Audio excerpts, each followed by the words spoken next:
So, here is the artist. Look at her. She's awesome. What I'm going to be doing today is I'm going to be going over how she works, all of her perks, and maybe a few suggestions. So, if that sounds like your sort of thing, stick around, watch, find out how she works. Let's get on to the video, shall we? These are her perks. She's got Grim Remembrance, she has got Scorchook, Pain Resonance, and she's got Hex Pentamento.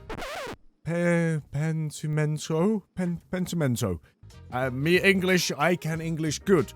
So, her first perk is Grim Embrace. Yes, I realize I was saying it wrong, shut up. But how it works is every single time a survivor is hooked, they gain a token. Upon reaching 4 tokens, all the generators on the map are blocked off for 20 seconds, and the Obsession's aura is shown to you. So, that's the text on the screen. Doesn't really mean much. Let's see what it looks like in an actual game format. Let's have a look, shall we? Quite frankly, I don't have enough people to do that, but this is basically what will happen. All generators will get blocked off like corrupt intervention, and then you'll be able to see the survivor's aura. Pretty simple stuff, not too difficult to understand, but that's what would happen every time all survivors have been hooked for the first time. Okay, so her second perk is Scorchook Pain Resonance.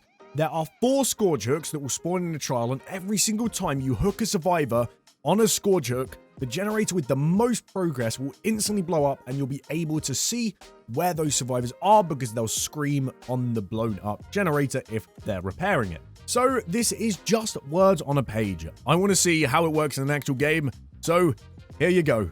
Well, this makes life a bit easier. So when a survivor gets hooked on a Scorchook, all of the generator that is currently the most progress, i.e. this one here, will get instantly blown up, and any survivors on it will end up screaming. So, for instance, I hook this survivor, or the generator over there, and the survivor which is currently on that starts screaming. So you can see their location's revealed to you, and 9% of that generator is instantly regressed.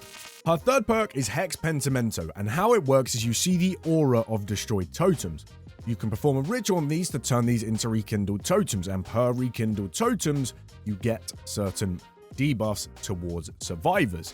Bear in mind, survivors can destroy these also and completely remove it, and once they're removed by survivors, they can't be re-gotten.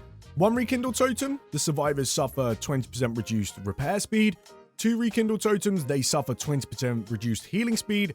3 rekindled totems, 20% reduced recovery speed. 4 rekindled totems, 20% exit gate loss in speed. And 5 rekindled totems is they're all blocked off, and these stat effects stay the whole game no matter what because they're blocked off by the entity.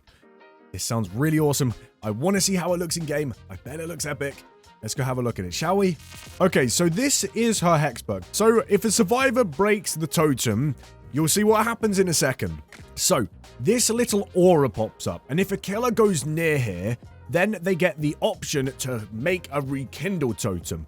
So, if I rekindle that totem, that gets lit and turned into a Hex perk-like thing. So, that is permanently there now if we do all 5 totems on the map. I'm not going to do that, but the graphics of it do look awesome. So now the survivors, because there's one of them, will be suffering a 20% debuff to generator speed. But if the survivor breaks the totem, it will be totally gone off by the entity forever, and it will be totally gone. So as you can see, there are no more bones now. It was like a totem wasn't there, and it's been claimed by the entity, and that is how that perk works. So now we've got our perks out of the way, I know you're all curious about how her ability works and what it does. So instead of reading all that malarkey, let's go see how it works, shall we? Okay, so this is the artist. She probably isn't the best painter in the world, but she's probably very, very good at damaging people. She has her base abilities. Basically, what she does, she first of all summons a bird, and this is what the bird looks like. You hold this down and you can place up to 3 more birds. It can increase with add-ons. As soon as you press control, however, they'll all launch in the direction that their path is showing. So for instance, if I go like that, it will all go and shoot at someone. They don't stack, however. As you can see, only one of them will do damage. they do go behind buildings also. The damage won't carry through buildings. If I shoot this through a building, it will send a swarm of birds that will go on any survivor, go on them until they do a certain ability or skill checks on them to get rid of the birds. I'll be able to see these birds through all the objects and see where they are, so it's like an aura reading sort of thing. The good thing with the birds is if I shoot it off in this direction, the birds will continue on continuously forever. So say, for instance, there is a generator over there. You want to see if someone's on that generator. You line up birds in that direction. You shoot it over there. If there are people or survivors on that generator, you'll instantly be able to tell. Here is our basic attack. Oh, gloopy. And something worth mentioning as well. She is the only ranged killer who can hit from a distance, and she's a 4.6 speed. The only person. Trix is 4.4, Huntress is 4.4, and also Deathslinger is 4.4. So she is the only one that has the ability to hit from a distance, being 4.6. Also, it's worth mentioning, if I place a bird down and they run through it, they'll also get the bird effect and be able to be seen from anywhere. So they can be kind of stationed as guards. The cooldown on her ability as well is the cooldown to place more. So if I go like this, I could position more in a certain way and be able to try and get that.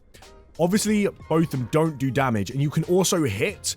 You can hit and then summon the birds. So it could be... Oh, I messed that up, fuck. So, for instance, I could summon the bird to hit him, get a decreased cooldown, and then instantly smack them over. So this could end up being extremely powerful to just get a lot of damage. It doesn't break pallets, but it is able to hit over them. So it could be used as like an animation interrupt in a way. So think of it like this. There is a survivor you know is round there. You place a bird to cover that direction. You go round the other way, so you cover both directions with the bird. But I want to see what a Mori is. You ready for the Mori? Yeah, let's Mori. Let's go into an open space. Your pit! Your sex pit. If you can get into the middle, let's do a Mori, shall we? Let's see what this is like. Oh!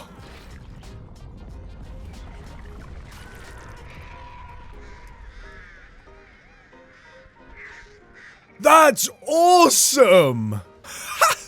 And she runs like Sonic. Thank you everyone so much for watching. If you have enjoyed this or you found this useful to get an idea of what the artist does and how she works, fantastic. Why not hit the sub button or the like button? I will have a video coming out on the survivor.